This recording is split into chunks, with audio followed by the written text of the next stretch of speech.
What's going on, everybody? Welcome to another episode of Friday Night Lights. Going a little bit later than usual.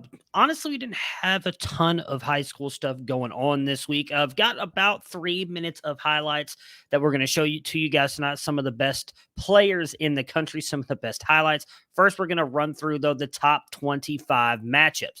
St. John Bosco beats Central Catholic 49-0, remaining the number one team in the nation. You will actually get to see some clips of Pierce Clarkson and DeAndre Moore here in just a couple minutes.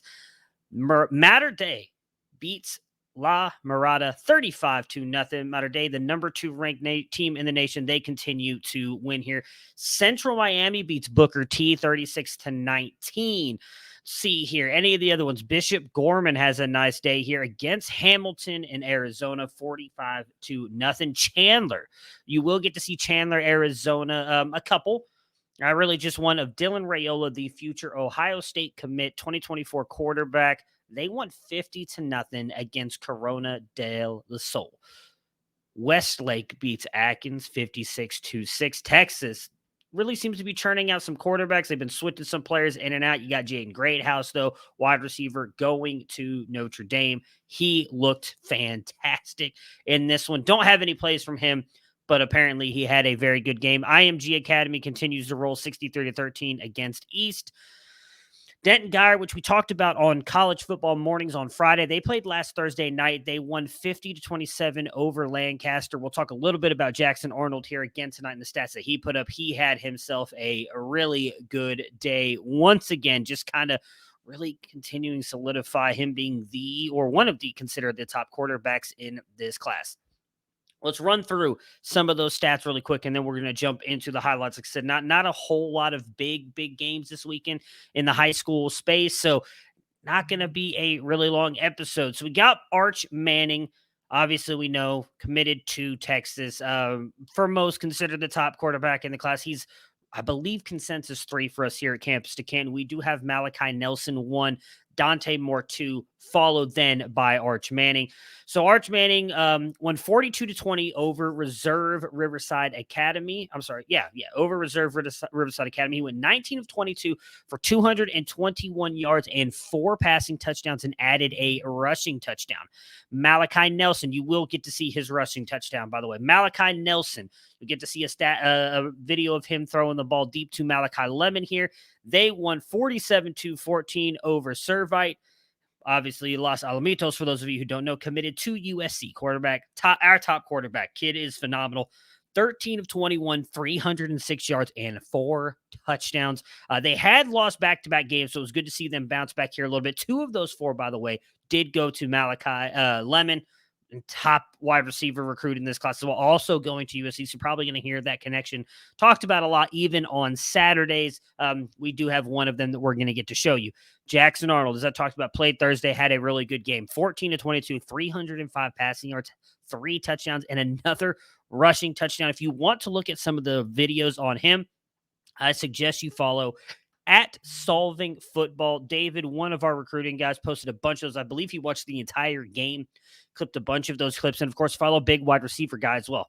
This show is not possible without those 2 guys. They are amazing. A lot of stuff behind the scenes that they do for me and for our entire recruiting team. Jaden Rashada, the commit going to Miami, plays at Pittsburgh, California High School. He won 34-14 over San Ramon. He went 21 of 30 for 306 yards and 3 touchdowns. Christopher Vazina did not have I shouldn't say great game. Stats-wise, he put up a good game, but they were up in this one. I believe it was 34-13, and they end up losing 35-34. Granted, I from what I'm gathering so far of what I've watched of his games, this is not just a great high school team, and I do feel like he's having to put a lot on his shoulders to win. But, man, they lost another one this weekend. He went 22 of 27, though, for 274 yards, 3 passing touchdowns, and 1 rushing touchdown. Dante Moore, have not been able to get to see much of him. I'm really hoping they will continue or try to put some of these Detroit Martin Luther King games on something, whether it's NFHS or Flow Football or even on national TV, just so we can watch them. But they won 68-0 over Detroit Mumford. He went 8 of 10 passing for 70 yards and 1 touchdown and 1 rushing touchdown. Doesn't sound great. It's been a weird kind of year. It feels like for Dante Moore, we haven't seen a ton of him on TV, and some of his games we've seen have just not been highly touted. Some of the stats he's put up have not been great. So going to be interested to see how the rest of the season plays out for him. Nico Iamalava, obviously the known for his NIL deal, going to Tennessee, plays at Warren in Long Beach, California. He lost 16-13 to Gardenia Juniper Serra in California. 8-21 passing, just 162 yards and 2 interceptions. So David, I believe, watched this game and said he had a really great just like rope down the sideline. Very interested to hopefully get a chance to watch that game. And last but not least, Pierce Clarkson. You will see a couple highlights of his. I was able to watch that entire game for the most part Friday night. They won 49-0, as I mentioned, over Central Catholic. He went 8 for 8 passing, 172 yards and 2 touchdowns. Pretty sure you're going to get to see both touchdowns because I did get both of those. He was out by, I would say, 7 minutes left in the second quarter. Like they pulled him early, which is why you see 8 of 8 passing for only 172 yards. He looked really good. Again, he's a high end, in my opinion, recruit in this class. So we're going to pull it up. We've got a couple of quarterbacks, running backs, and wide receivers to show you guys here.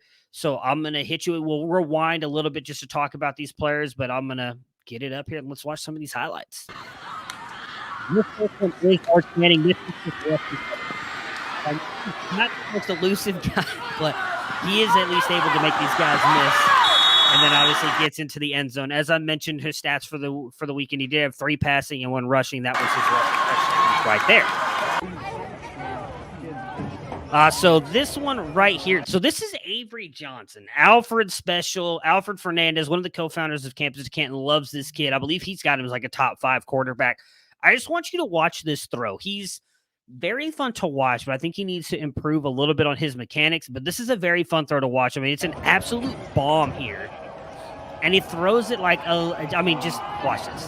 That's just beautiful. Perfect. That is a beautiful throw. So this one here, unfortunately, was really hard to capture the first part of the play. So I just want you to watch the dime. And if you want to find this play, search Avery Johnson. I retweeted it. I tagged David in it. You should be able to find it on Twitter. He's rolling out and throws off platform, and just watch this dime into the corner of the end zone here. It'll play. I'm going to let this go again. It'll play as soon as this play is over right here. But this is also Avery Johnson making this next throw.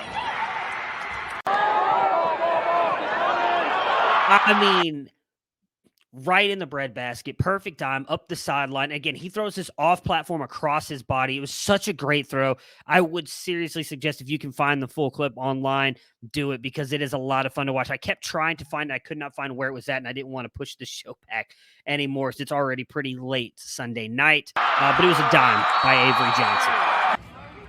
So this next one's Ricky Collins, was committed to Purdue, has switched his commit to LSU.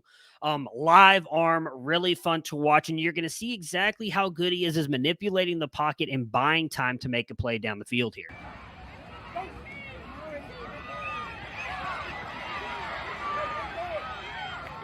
Nice little pass, gets his receiver, and receiver probably, if he's a little bit faster, takes that to the house. Regardless, nice little play there by Ricky Collins. LSU might be in some good hands. I really like Ricky Collins. He's one of my top 10 ranked quarterbacks in this class. Pierce Clarkson, also one of my top ranked quarterbacks in this class. Father is a quarterback coach, runs a lot of QB camps. This, I believe, is the touchdown to DeAndre Moore in the back of the end zone. Check it out. They are putting guys in the lead. Moscow, they've scored in their first 2 possessions. They are looking for more. Clarkson out of the shotgun, looks to the end zone, has a man at the pylon. So obviously DeAndre Moore already had a couple yards of separation. There was still a really nice throw to DeAndre Moore. DeAndre Moore, one of my top, I believe I'm wide receiver 7 or 8. Also a very high-end recruit for me in this class, both going to Louisville. So much like the Malachi Nelson, the Mekhi Lemon connection, continuing on to, from Fridays to Saturdays, we should get that continuation from Fridays to Saturdays on Pierce Clarkson to DeAndre Moore. DeAndre Moore, that is one Brave to another. Coming up, that'll be one Cardinal to another. Louisville happy to have those two, as they just mentioned on the broadcast right there. So here is his other play right here that I just captured. I just thought it was really good. This is not ending up being a touchdown, so I was running that, but that is a dime. that matters for me and a lot of us on the recruiting team, because the one thing that Pierce Clarkson did not do much of last year was challenge down the field. Most of his passes were in the short and intermediate parts of the field. This year specifically, I have watched the full Allen game. I don't remember who it was they played in week 2. We're heading into week 4 now, is this game right here against Central Catholic. I watched practically the entire time he was on the field. They continually challenged the ball down the field more, and it was just like that. That is what I want to see from a guy like Pierce Clarkson with the arm talent he has, is challenging downfield. Perfect dot. I mean, that was a great throw. All right, so right here we've got, this is Dillon Rayola. This will be his rushing touchdown on the night. We could not find his full stats, but his rushing touchdown here as they absolutely just blew out their opponent.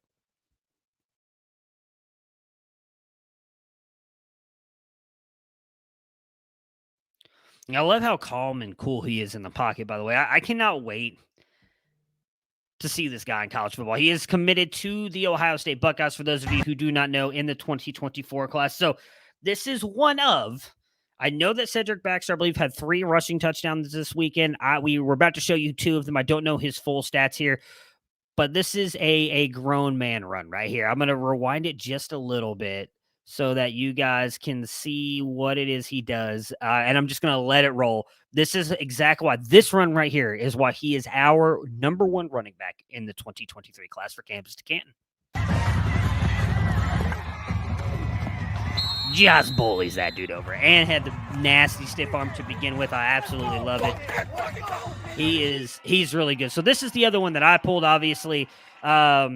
NFHS doesn't have necessarily the greatest video quality at times, but you'll see him right there in the backfield. He's about to get the ball, and much like the run that I clipped 2 weeks ago, just uses his vision, his patience to find a hole, and then he breaks a couple tackles and is gone.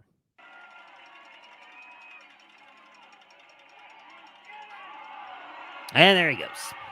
And nobody's catching him. That was, I believe, the second touchdown of the game. Obviously, the scoreboard and everything is not working, as you see at 0-0. But again, just great play by Cedric Baxter, number 1 running back in the class for us. This, Richard Young, I believe he's actually the number 1 running back, or he's the top 3 running back for most of the recruiting sites. He is committed to Alabama. Big boy, let's go. He's in the backfield with them.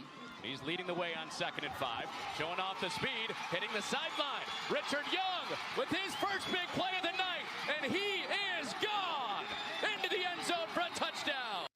So Richard Young, again, as I mentioned, committed to Alabama. I have him up there in mine as well, not quite as high as the recruiting services. I actually believe I have him as like RB4 right now. Still a very good running back, though. I'm trying to pull up here really quick. We have his miles per hour in our database, and I am going to see if I can find it for you guys really quick. So he has been his fastest run, probably close to what we just witnessed right there, 21.3 miles per hour. So that's moving for a big boy like himself. Very excited to see him head over to Alabama next season. 90 big ones for Young.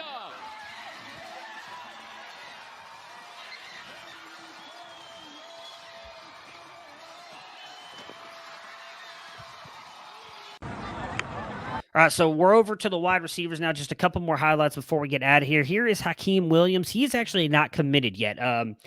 One of our favorites here. He's a top wide receiver, top 10 wide receiver for practically all of us in our consensus rankings at campustocanton.com. I believe the lean is toward Pitt, or at least that is where Austin is hoping that he goes. He's a big fan of him as well, but has not committed. I believe is actually supposed to commit later this month. So we'll see exactly. Let's see, September 23rd. So we're roughly 13 days away right now. And it seems like the crystal balls are leaning more toward Florida State, and Pitt. So let's see which one he ends up choosing.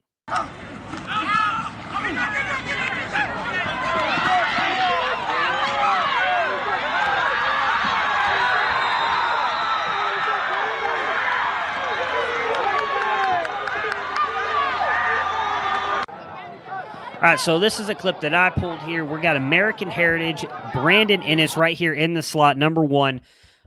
Just watch him cook. Right up the middle.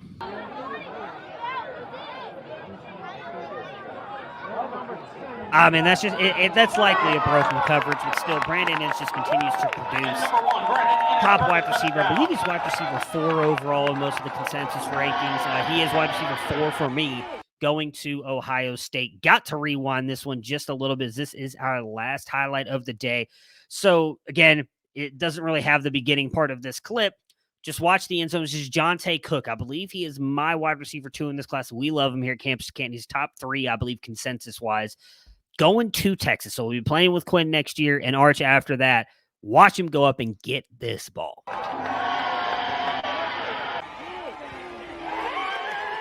DB just looks frustrated. He's just like, get off me. You love it. John, and he's a fun individual, too. Has a lot of fun on social media. Does a lot of different stuff. So Jonte Cook, he going to Texas. He's a kid that I'm really excited about.